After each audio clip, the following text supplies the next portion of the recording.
Ce que tu tolères devient ton maître. Épictète. Mise en situation parlante. Tu laisses passer une petite injustice au travail, puis une autre. Tu acceptes qu'on te parle mal une fois, puis deux. Tu repousses toujours à demain le moment de dire non, pensant que ce n'est pas si grave. Et sans t'en rendre compte, ce que tu acceptais à contre-cœur devient normal.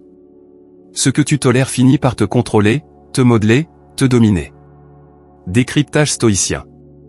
Épictète nous alerte ici sur une vérité brutale mais libératrice: chaque fois que tu acceptes passivement ce qui va à l'encontre de ta dignité, de tes principes ou de ta paix intérieure, tu cèdes un peu de ta liberté.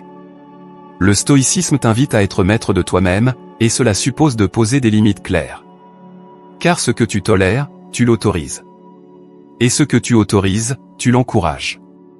Ainsi, la négligence ou la peur de déranger peuvent faire de toi l'esclave de ce que tu refuses d'affronter. Application dans le monde moderne. Dans la société d'aujourd'hui, tolérer peut parfois sembler être de la sagesse ou du laisser couler. Mais attention, il ne s'agit pas ici de tolérance bienveillante, mais de cette forme sournoise de résignation qui t'enchaîne peu à peu à des habitudes toxiques, des relations déséquilibrées, ou des systèmes injustes. Tolérer l'irrespect, la médiocrité, la dépendance ou l'inauthenticité, c'est leur donner le pouvoir sur ta vie. Leçon à retenir. Refuse avec courage ce qui t'humilie, ce qui t'abaisse, ce qui t'éloigne de ta nature vertueuse.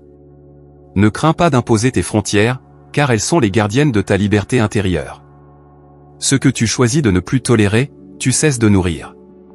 Et ce que tu cesses de nourrir, perd son pouvoir sur toi.